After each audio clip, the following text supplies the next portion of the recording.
योगेश कुमार और आप देख रहे हैं पब्लिक लाइव न्यूज। बीते इसी वर्ष में अगर आपने देखा होगा तो 5 राज्यों का चुनाव अभी अभी समाप्त हुआ है। 5 राज्यों का चुनाव और परिणाम आप सभी के सामने है। उसके बाद अभी धीरे धीरे एक बार और राजनीतिक सरगर्मियां धीरे धीरे बढ़ रही हैं और इस बार की राजनीतिक सरगर्मियां गुजरात राज्य में बढ़ रही हैं। तमाम बड़े जो नेता हैं, जो राष्ट्रीय अध्यक्ष लोग हैं, जो पार्टी के बड़े संचालक हैं, वो अब गुजरात के दौरे कर रहे हैं। हर बड़ी पार्टियां अब गुजरात में अपनी सत्ता के तरफ बढ़ने की लगातार कोशिश कर रही हैं। तो आज हम गुजरात के एक ऐसे ही भूतपूर्व विधायक जी के पास आए हुए हैं। उनसे बात किया जाएगा, गुजरात की राजनीति के बारे में जाना जाएगा और गुजरात की राजनीति में इस समय क्या। तो गुजरात की राजनीति पे आज हमारे साथ खास मुलाकात में जैतपुर पावी के पूर्व विधायक विचाद भाई वारिया, क्या सर, विचाद भाई वारिया सर मौजूद हैं। हालांकि मैं आपको एक और इंट्रोडक्शन में बता दूं कि ये भारतीय जनता पार्टी के ही पूर्व विधायक थे। छोटा उदयपुर जिला पड़ता है और जैतपुर पावी एक जगह है, वहां के ये पूर्व विधायक हैं। तो सर, गुजरात में भारतीय जनता पार्टी की इस बार राजनीति में कैसा पकड़ है? गुजरात में ऐसे तो गुजरात परंपरागत व्यापारी, मेहनतू और शांत प्रजा का इलाका है और राजनीति में क्रांतिकारी इलाका कहा जाए तो भी ये बराबर है, क्योंकि गुजरात में जो होता है वो पूरे देश में लागू पड़ता है। प्राचीन समय से आज तक वो हो रहा है और आज भी वो हो रहा है। गुजरात में भारतीय जनता पार्टी की जब से सरकार आई, मैं आप पूछ रहे इसीलिए मैं पूर्वा का थोड़ा आभास देने का चाहता हूँ। जी जी बिल्कुल। भारतीय जनता पार्टी का शासन 1995 में आया। उनके पहले का गुजरात आप देखें और सुने तब आज का गुजरात मालूम पड़े। जब 2000 के बाद अभी के चुनाव महत्वपूर्ण इसीलिए है कि 2000 के बाद में जो जन्मे हैं वो अभी के नए वोटर्स हैं, वो गुजरात की सरकार चुनेंगे। तो वो वोटर ऐसा है कि 2002 के पहले का गुजरात उन्हें देखा नहीं है। हम सुनाएंगे जब सुनेंगे तो गुजरात पहले का गुजरात कैसा था। तो मैं आपको थोड़ी ही बात बताना चाहता हूं। गुजरात में साल भर के 265 दिन में 200 दिन कर्फ्यू रहते थे। हर जगह मारामारी होते थे। बड़े शहर जो डिस्ट्रिक्ट के स्थान, उनमें गए हुए, गांवों में से गए हुए लोग और मजदूरी करने वाले, मेहनत करने वाले, नौकरी करने वाले लोग अपने घरों में से गए, फिर शाम को आए, तब परिवार वाले लोग को एहसास होता था कि हमारे घर के आदमी हमारे पास आ गया है और भगवान का बड़े इत्मीनान से प्रार्थना करता है। बहुत अच्छा आज दिन पसार हुआ।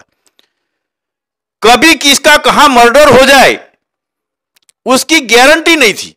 पूरे गुजरात में लूटमार चलती थी और ये लूटमार चलती थी, इसके पीछे कारण एक ही था, गुजरात को सलामती बख्शे, गुजरात को स्वस्थता बख्शे।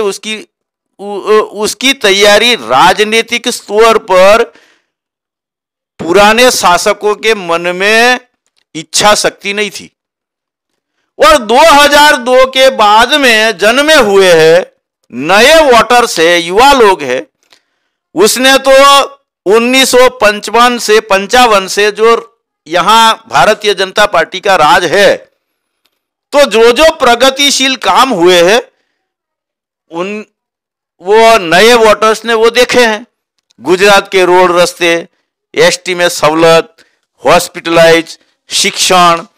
सर ठीक, ये इतिहास पुरानी है। आपने जो बताया कि 1995 के बाद इस तरह देश अपने गुजरात राज्य में ये बदलाव हुआ। लेकिन जो नया वर्ग के लोग हैं, जिस तरह से हम नए वर्ग में आए हैं पत्रकारिता में, वैसे ही नए वोटर्स आए हैं, उनको वो दिन नहीं देखे हैं। आपने बताया, वर्णन किया, ये अच्छी बात है। लेकिन अभी का जो नया कल्चर है, नया वोटर्स है, वो नई चीजों की तरफ भाग रहा है। अगर आप ये बात बताएंगे कि हमारी समय में ये किया गया, ये सुधार हुआ, तो उसको इस चीज से लेना देना नहीं है। उसको आज की दुविधाएं और आज की परेशानियों को देखना है। आज आपका भारतीय जनता पार्टी इस राज्य के युवाओं के लिए क्या कर रहा है, ये जानना चाहता हूं। तो अभी आज के युवाओं के लिए, जो युवा स्वस्थ हो, युवा खेल में तरक्की करे और कभी सशस्त्र दलों में, अर्ध सशस्त्र दलों में जाए, इसीलिए खेल को भारतीय जनता पार्टी की सरकार ने बहुत महत्व दिया है। तहसील के मथक और डिस्ट्रिक्ट मथकों पर खेल महोत्सव और इसके लिए बहुत बड़े प्रावधान किए हैं, सवलत दी है। फिर दूसरा ये है कि हमारे ये जमाने में विज्ञान, ये टेक्नोलॉजी का जमाना है। हाँ। और टेक्नोलॉजी के बिना चलता नहीं है, तरक्की नहीं होती है। तो नरेंद्र भाई ने टेक्नोलॉजी के विकास के लिए हमारे हर डिस्ट्रिक्ट में, पहला तो हर डिस्ट्रिक्ट में विज्ञान की स्कूलें और कॉलेज शुरू की। अभी तहसील का समय आया है, तो हर तहसील में, पूरे गुजरात में कोई भी तहसील ऐसा न हो कि जो टेक्नोलॉजी के लिए स्कूल कॉलेज खुली नहीं हो। वहाँ सरकारी स्कूलें बड़े पैमाने पर, रेसिडेंशियल स्कूलें सरकार ने खोली है, जहाँ मुफ्त रहना और पढ़ना 12वीं कक्षा तक। ये युवाओं के लिए बहुत बड़ा काम किया है सरकार ने। हम बहुत सारे युवाओं से बात किया यहाँ पे सर, उनका आज भी कहना ये है कि जब तक प्रधानमंत्री श्री नरेंद्र मोदी जी यहाँ के मुख्यमंत्री थे, तब तक इस राज्य का विकास काफ़ी अच्छा हुआ है, उनका कहना है। अभी जब उनके चले जाने के बाद, जब से वो केंद्र सरकार को तरफ बढ़े हैं, उसके बाद इस राज्य का जो विकास की रफ्तार है वो काफ़ी धीमी हो गई है। ये लोगों का कहना है, ये क्या सही है या गलत है, मैं आपसे जानना चाहता हूँ। ऐसा तो नहीं है।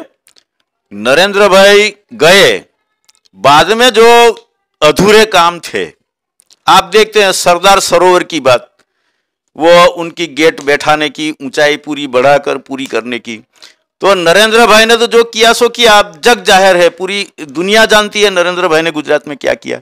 लेकिन नरेंद्र भाई यहाँ से गए, बाद में वो नर्मदा का काम पूरा हुआ और पानी पूरे गुजरात में नर्मदा का पानी है। फिर यह है कि हमारी पूर्व पट्टी, जो पूर्व पट्टी का प्रश्न है, पूर्व पट्टी में छोटा उदयपुर से लेके अंबाजी तक का इलाका ऐसा है, पानी बहुत कमी है। आज भी आप देखें, होली के बाद पीने का पानी लेने के लिए 5-10 किलोमीटर तक लोगों को जाना पड़ता था। ये बहुत तकलीफ वाली बात थी।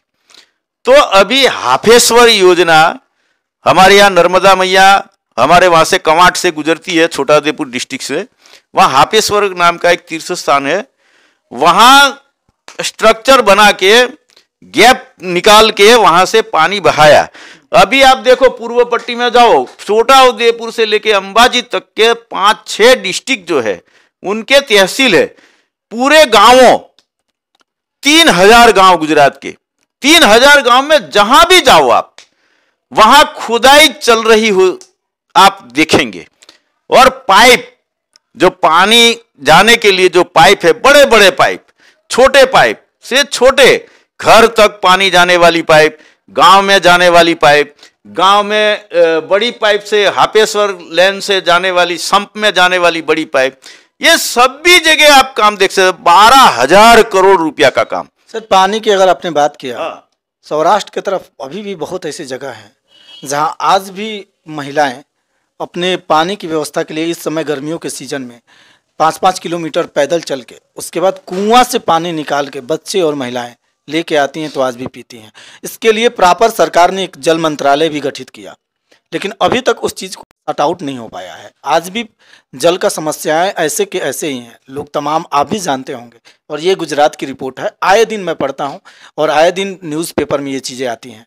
इस पर क्या कहना सर? वो तो है ही, मैं भी मानता हूँ, लेकिन उसके लिए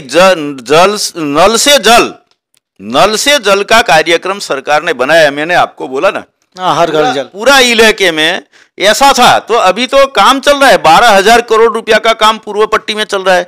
ऐसे भी सौराष्ट्र में, सौराष्ट्र में जहां पानी नहीं मिलता है वहां भी ये नर्मदा के उपलक्ष्य में नर्मदा जल वहां भी नल से जल पहुंचाया जाएगा। वहां ये सौराष्ट्र के इलाके में भी ये काम शुरू हुआ है पाइपलाइन का।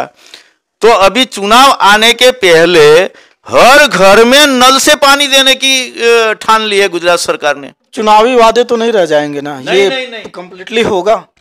पूरे इतने खर्च होता है, ये काम होता है, और जहां जहां हुआ है वहां जॉइंटिंग करके पानी शुरू भी किया। अच्छा, एक चीज और यहाँ कहने के लिए आता है, विपक्ष का ये दावा है कि यहाँ जो भी मुख्यमंत्री रहता है नरेंद्र मोदी जी के ही नेतृत्व में, दिल्ली से ही रिमोट कंट्रोल है उनका, दिल्ली से जो बातें कही जाती है वही होता है, बाकी यहाँ के मुख्यमंत्री अपने मन से कोई भी डिसीजन नहीं लेते हैं। इस पे क्या करें?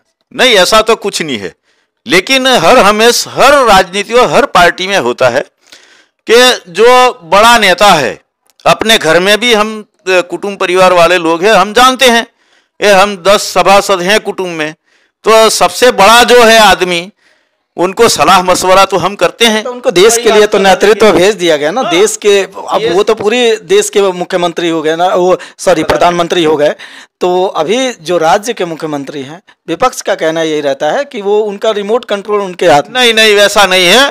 वो विपक्ष क्या है, प्रजा को गुमराह करने के लिए अपनी राजनीति चला रहे हैं, लेकिन सलाह मशवरा हर कोई करता है, ऐसे सलाह मशवरा होता रहता होगा और होता रहता है, लेकिन स्वतंत्रता से। जब भी प्रधानमंत्री बने तब से नरेंद्र भाई कभी भी कोई बात में दखल अंदाजी गुजरात के बारे में नहीं की है, ऐसा मेरे ध्यान में नहीं है। गुजरात स्वतंत्र, अपने मुख्यमंत्री स्वतंत्र जो कारोबार कर रहे हैं और स्वतंत्र निर्णय ले रहे हैं। अच्छा सर, एक सवाल ये, अगर विकास का काम 1995 से 2022 तक हुआ है, तो बीते साल विजय रूपाणी जी को बदलकर नए मुख्यमंत्री का चयन करना, ये क्या कहलाएगा? वो तो होगा, कुछ राजनीति में अपने पार्टी में तो चलता रहता है, किसी को अदल बदल नहीं। अगर विकास हो रहा है राज्य में, तो फिर फेस बदलने का, चेहरा बदलने का क्या मतलब सर? चेहरा, अभी चेहरे से चुनाव नहीं होता है गुजरात में। आप देखो, चेहरा तो फक्त नरेंद्र मोदी है, नरेंद्र भाई है। अच्छा, इस बार भी मुख्यमंत्री पद के जो दावेदार हैं उनका चेहरा नहीं रहेगा गुजरात में, मेन चेहरा नरेंद्र मोदी जी का है। तो नरेंद्र मोदी जी तो प्रधानमंत्री हैं, प्रधानमंत्री है, लेकिन भारतीय जनता पार्टी के वो सर्वोच्च लीडर है भी है, और सर्वोच्च लीडर होता है वही पूरे देश में चेहरा है। तो ये कहा जाए कि जो विपक्ष का आरोप है वो लगभग सत्य ही है कि उनका रिमोट कंट्रोल और मेन फेस नरेंद्र मोदी के ही नाम पे लड़ा जाएगा। ऐसा कुछ भी है नहीं, रिमोट कंट्रोल तो है ही नहीं, चेहरा है। उनके चेहरे, उनकी बातों में, मैं अभी 108 की बात करता हूं, तो गुजरात में हम बोलेंगे कि नरेंद्र भाई मुख्यमंत्री थे तभी 108 चलाई थी। मैं ये पहले यही आपको बोल रहा था कि वो दिक्कत थी पड़े हुए आदमी की, तो 108 का नेटवर्क उनने ऐसा किया, नरेंद्र भाई ने। पूरे राज्य में ऐसा नेटवर्क है, आप लगा के देखो, अभी भी प्रयोग कर देखो, 108 लगाओ कहीं भी गांव में बैठकर। सर मैं आता हूं, 15 मिनट में 108 आ जाता। आता हूं सर। कोविड के सिचुएशन में हमने देखा था सर कि ये 108 से लेके केंद्र सरकार की जितनी भी स्वास्थ्य योजनाएं चलती हैं वो सब फेल हो गए थे। मैं यहाँ रहा हूँ, मैं भी देखा था। 108 की आप बात कर रहे हैं, कोई एम्बुलेंस उतनी उपलब्धता नहीं थी, ऑक्सीजन की कमी थी। केंद्र सरकार माने या ना माने सर, अभी रिपोर्ट आया है WHO का, उसमें भी जाहिर किया गया है कि ये दिक्कतें थी। रेमडेसिविर का भी बहुत ज़्यादा दिक्कत थी देश में। और स्वास्थ्य इंफ्रास्ट्रक्चर की जो बात कर रहे हैं, जो यहाँ स्वास्थ्य प्रणाली सही है, उसमें कोविड ने ये बता दिया कि भारत की स्वास्थ्य व्यवस्थाएं क्या है एक्चुअल में। यहाँ भी बहुत ज़्यादा लोगों को स्वास्थ्य कारणों से या कोविड में बहुत लोगों के जान गंवानी पड़ी। तो अगर स्वास्थ्य व्यवस्थाएं इतनी सही थी तो कोविड में इतना दुर्दशा कैसे हो सकता है? कोविड क्या है, कोविड अचानक आ गया। कोविड में जो भागदौड़ हुई ना, उसमें पहली बात में मानो, मैं तो रात दिन कोविड में घूमता था, बड़ौदा, पंचमहाल और छोटा उदेपुर, तीनों डिस्ट्रिक्ट के गांवों में, हॉस्पिटलों में, शहरों में, क्योंकि हम लोगों को समझाते थे कि आप भागो मत, दहशत फैलाओ मत, और आप दहशत में मत आ जाओ, प्राथमिक सारवार लो, और जो उसके प्राथमिक जरूरियात वाली बात है, डिस्टेंस रखो, मास्क रखो, स्वच्छता रखो, वो कहने के लिए हम घूमते थे। पर दहशत ऐसी आ गई, प्रेस मीडिया में ऐसा आता था कोविड लग गया, वो गया, कोविड लग गया। आज भी आप देखते हैं कोविड से शुरू करके हर कारीगर, हर मजदूर, हर गांवों में गरीब लोगों को मुफ्त अनाज, दाल और ये नमक तक का भी राशन देते हैं, आज भी देते हैं मुफ्त, एक भी पैसा। आप भूतकाल में देखो, दुनिया का कोई देश ऐसा नहीं हो कि ऐसी महामारी आए हो जब फ्री में सब दे। लेकिन यहाँ गांवों में फ्री में अनाज मिलता है, उससे पहले से ज्यादा लोग खुश है कि नरेंद्र भाई नहीं होते तो कोविड का जो ये बंद आया तो वह बंद में हम भूखे मर जाते। ये एक ही सरकार ऐसी है, भारतीय जनता पार्टी, और एक ही नेता नरेंद्र भाई ऐसा है जो हमको फ्री अनाज देके भूखे मरने नहीं दिया। वो एक ही मुद्दे पर गांवों में भाजपा को वोट मिलेगा, ऐसा मेरा मानना है, और गांव में लोग भी मानते हैं। और दूसरा देखो आप, पानी का मैंने बोला, कोविड के बाद पानी का पुरजोश में काम चलता है, ये भी एक अच्छी बाबत है गांवों में। दूसरी बात ये है, पहले आप बोलेंगे पीछे जा रहे हैं, अब मैं पीछे नहीं जा रहा हूं, लेकिन वृद्ध पेंशन जो 60 साल के ऊपर के लोग हैं उसको फर्जियात वृद्ध पेंशन का प्रावधान किया है गुजरात सरकार ने। और विधवा पेंशन, पहले क्या था, विधवा पेंशन में ऐसा था कि भाई जब विधवा अपना पति मर जाए, बाद में विधवा को पेंशन मिलता था, पर उनके बच्चे 18 साल के हो जाए बाद में विधवा को पेंशन बंद हो जाता था। गुजरात सरकार ने प्रावधान ऐसा किया है, एक बार विधवा बने, बाद में उनको पेंशन मिलना शुरू हुए तो वो जिंदा रहे तब, यानी कि पूर्ण जीवन, तब तक विधवा को पेंशन मिले, उनके बाल बच्चे उनको पाल पोसे नहीं, तो उनको मजबूर नहीं बनना पड़े, अपनी पिछली जिंदगी परवश नहीं बनना पड़े, इसीलिए सम्मान से जो विधवा अपना जीवन पूर्ण करे, इसीलिए विधवा का पेंशन और वृद्ध पेंशन। हम देखते हैं कि कितने भी 2-3 बच्चे हो, लेकिन हम बूढ़े हो जाते हैं, हमारी जरूरत नहीं है बच्चों को, तो कई परिवारों में बूढ़े लोगों को, अपने वडीलों को, अपने माँ बाप को पालन पोषण नहीं करते हैं बच्चे। तो इसीलिए ये वृद्ध पेंशन जो गुजरात सरकार ने शुरू किया है वो भी बहुत अच्छा है। तो विधवा पेंशन और वृद्ध पेंशन, और एक कोविड में फ्री अनाज दिया है और आज भी दे रहे हैं, वो 3 मुद्दा और पानी का मुद्दा, 4 मुद्दा ऊपर हम पूर्ण विश्वास से कहते हैं कि अगले चुनाव से बढ़कर ये चुनाव में भारतीय जनता पार्टी को गांवों का वोट मिलेगा और 182 पूर्ण बहुमत से हम जीतेंगे। ये सारी चीजें जो आपने बताया वो तो शहर के लिए भी था, विधवा पेंशन हो गया, या फिर जो अनाज की वितरण किया गया है, या फिर सरकार के तरफ से जो सहयोग राशि दिया जा रहा है, ये तो शहर के लिए भी है और गांव के लिए भी है। गांव के लिए चलिए, आपने बात किया कि कोविड समय में सरकार ने इतना कुछ किया है लोगों के लिए, लेकिन अब बात ये आ रही है, विपक्ष का कहना है, तमाम लोगों का कहना है कि महंगाई इतनी चरम सीमा पे चली गई है, इतनी ज़्यादा हो गई है कि उसकी कोई वैल्यू ही नहीं रह गई है। अगर हमको अनाज ही सिर्फ दे दिया जाए तो उसको पकाने के लिए गैस की ज़रूरत है, और गैस सिलेंडर की दाम 1000 रुपया चल रहा है, 1020 रुपया अभी लास्ट टाइम तक था। तो महंगाई इतनी हाई है, सब्जियां महंगी हो गई हैं, तेल महंगे होंगे, ख़ास तौर पर जो रोज़मर्रा की उपयोग करने वाली चीज़ें होती हैं वो काफ़ी महंगा है, लोग परेशान हैं, गांव के लोग तो और ज़्यादा परेशान हैं। तो अगर सहयोग तो सरकार एक तरफ से कर रही है, दूसरी तरफ से महंगाई बढ़ा के बात तो वही बैलेंसिंग वाले ही काम कर दे रही है।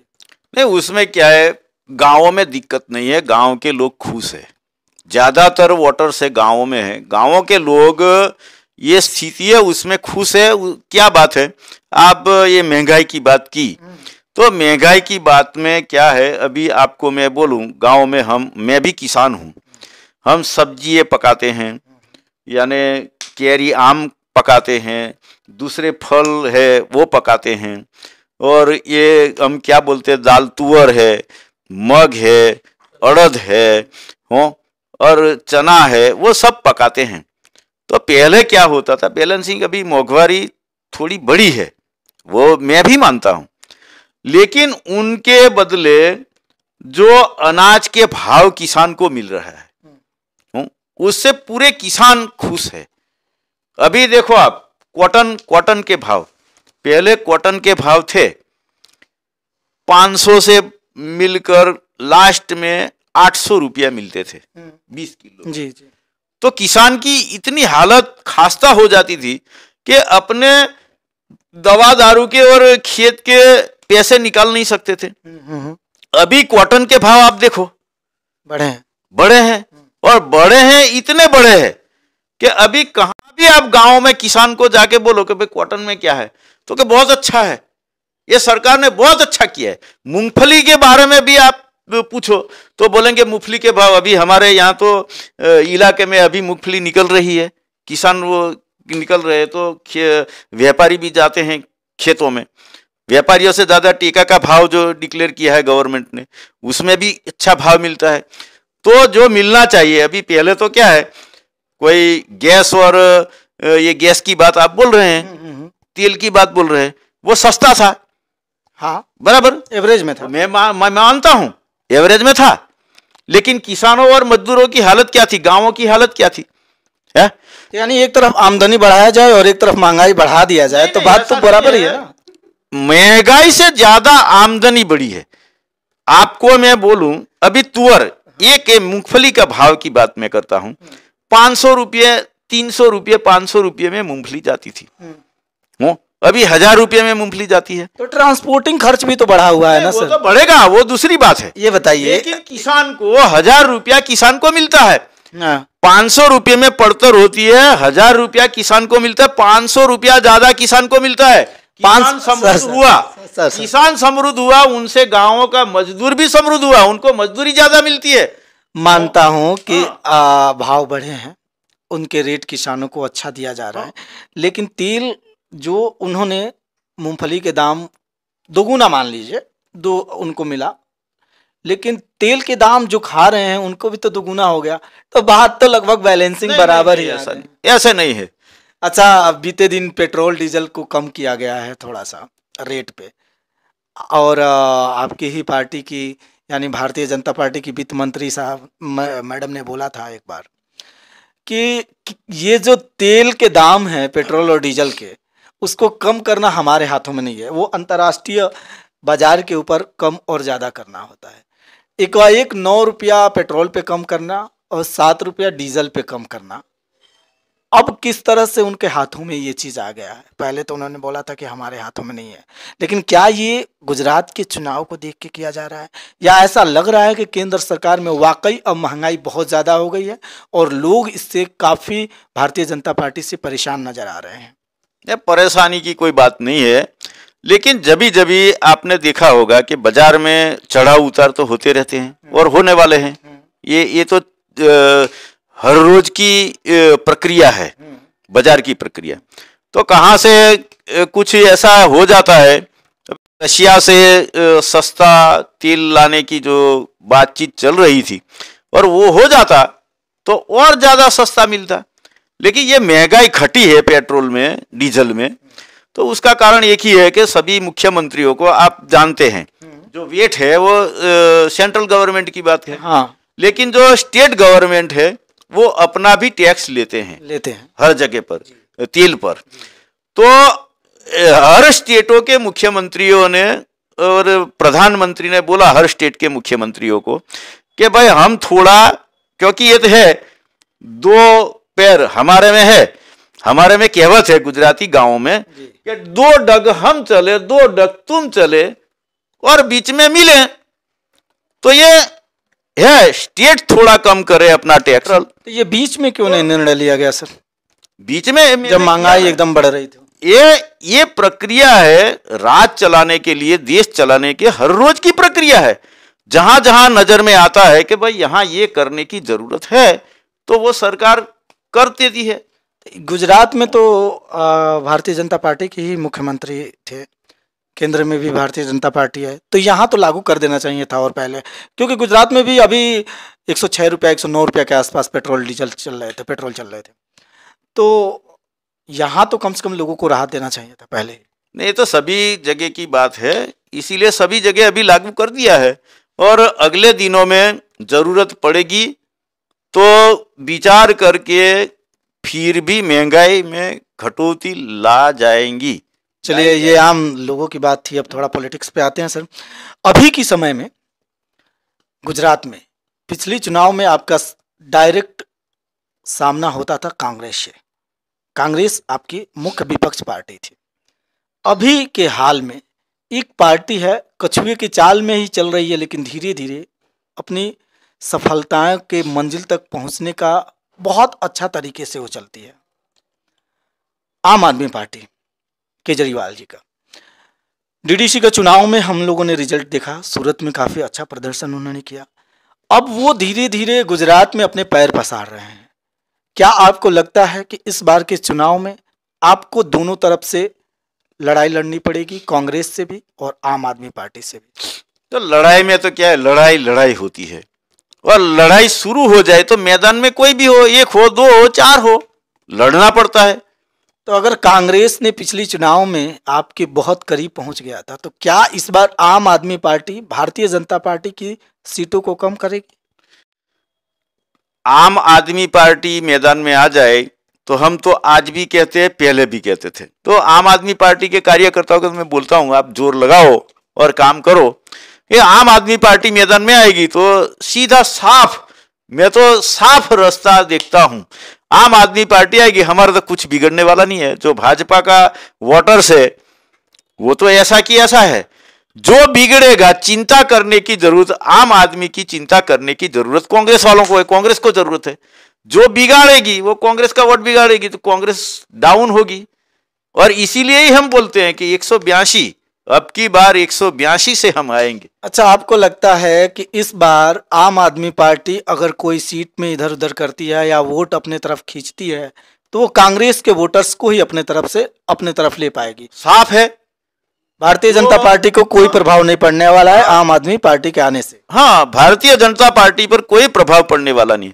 जो कांग्रेस के शुरुआत से जिनके मन में कांग्रेस है और वो भारतीय जनता पार्टी के पास में नहीं आ सकते हैं, उनके साथ नहीं हो सकते हैं, ऐसे ही लोग आम आदमी पार्टी में जाते हैं। जैसा कि सर आपने बताया था हमें स्टार्टिंग में कि आप आरएसएस और विश्व हिंदू परिषद से भी जुड़े हुए हैं।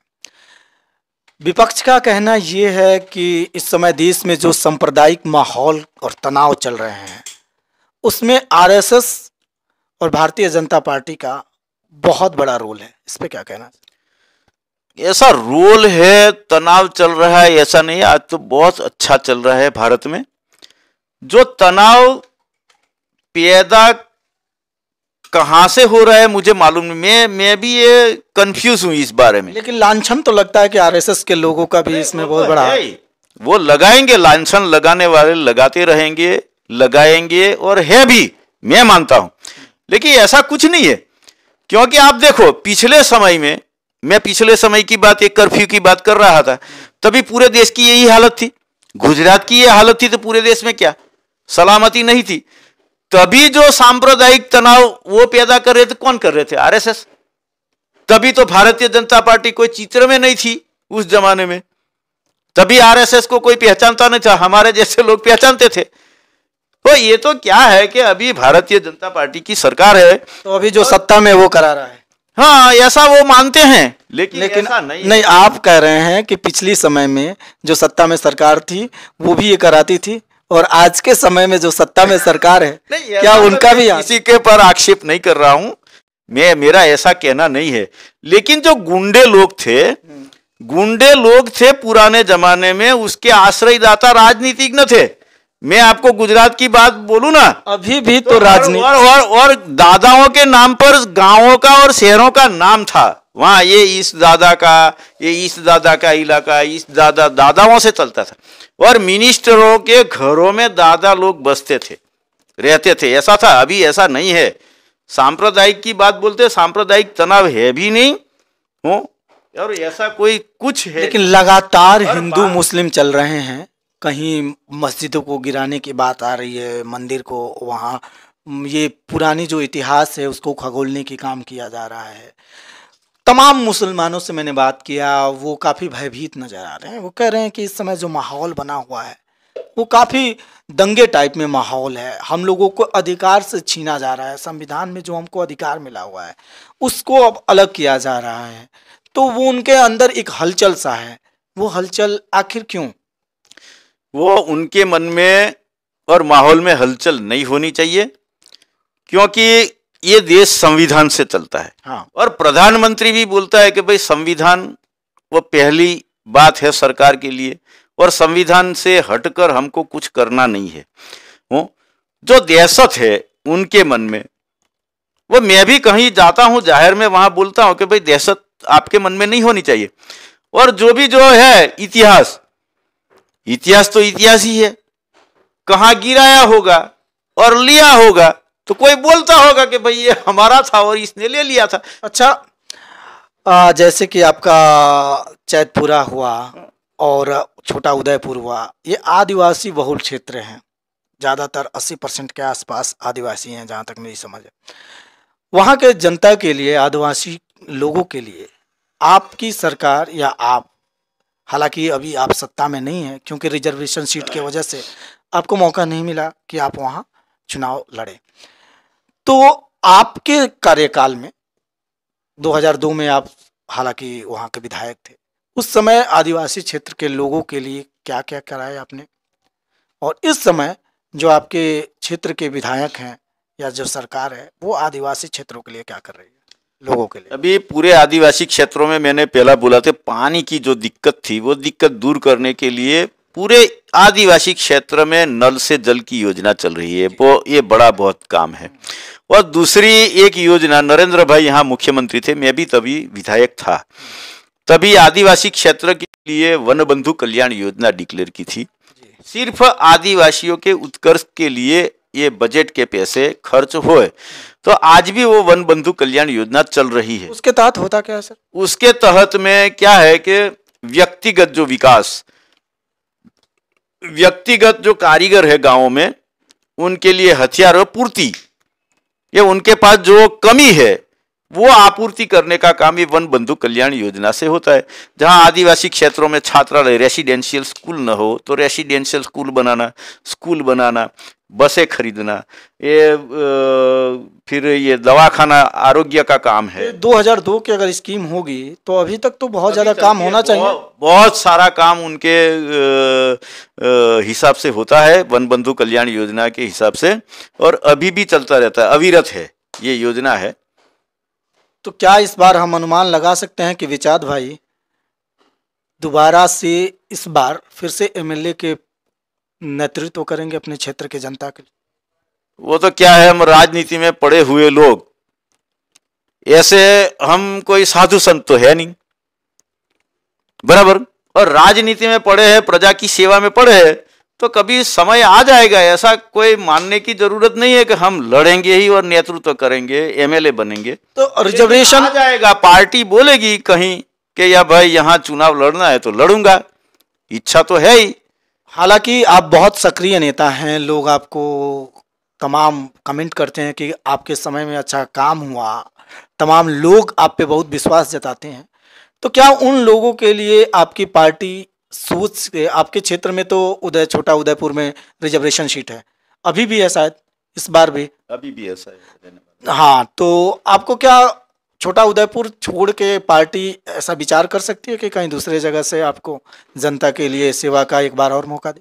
ये तो पार्टी को लगेगा, पार्टी सर्वेक्षण करती है, आदमी कहाँ कहाँ काम करता है, कैसे क्षेत्र में काम करता है, किन वर्गों में काम करता है, और ये सभी मुआयजा करके कहाँ फायदा पार्टी को हो सकता है, तो कहीं से भी आदमी को कहाँ भी लड़ा सकती है पार्टी। और आज भी आप देखो तो मैं बोलता हूँ, बड़ौदा में ये डभोई का एमएलए अभी है, वो बड़ौदा का रहवासी है, तो उसको उठाकर डभोई में लगाया, लड़ाया चुनाव, बराबर। और हर जगह पे ऐसा है, और तब पार्टी करेगी और नहीं भी करेगी, ऐसा कुछ नहीं है। वो पार्टी का सवाल है, पार्टी का विषय है। और अगर हमको संगठन में कोई बड़ी जिम्मेदारी देगी, छोटी जिम्मेदारी, अभी तो छोटी छोटी जिम्मेदारी पार्टी देती है, वो हम करते हैं पार्टी का काम। तो हमारा काम तो पार्टी का काम करने का है, वो पार्टी सोचेगी।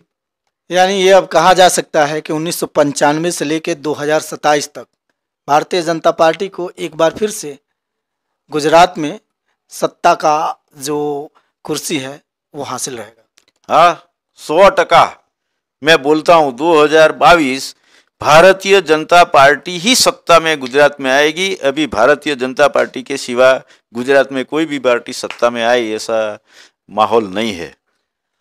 ये थे हमारे साथ छोटा उदयपुर के पूर्व विधायक विचात भाई वारिया, जिनसे हमारी मुलाकात हुई और गुजरात के राजनीति पे काफ़ी चर्चा हुई। बहुत बेबाक अंदाज में इन्होंने जिस तरह से लोगों को नेतृत्व करते हैं उस तरह से मीडिया के सामने सारी सवालों का जवाब दिया। पब्लिक लाइव इनका ढेर सारा आभार व्यक्त करता है। सर, आपने हमको इतना समय दिया, हमारे चैनल को इतना समय दिया, इसके लिए ढेर सारी आपको हम आभार व्यक्त करते हैं। आपका भी आभार। आपने भी मुझे ये इंटरव्यू के लिए पसंद किया और आप अच्छा संदेश दो। भारतीय जनता पार्टी के राज में कोई कौम और कोई धर्म को दहशत लाने की जरूरत नहीं है, मन में शंका रखने की भी जरूरत नहीं है। मैं मेरी पार्टी की ओर से आश्वस्त करता हूं। आपने जो सांप्रदायिक दहशत की बात कही, कहाँ भी आप देखो ये दंगा फसाद बंद हो गए तो सभी संप्रदाय, सभी धर्म के लोगों को अपनी मर्जी से काम धंधे और हरने फरने की स्वतंत्रता आज मिलती है, किसी को दहशत नहीं है। तो ऐसा ही राज मुकम्मल रहे, ऐसा सबको सोचना चाहिए। किसी को दहशत रखने की जरूरत नहीं है। आभार।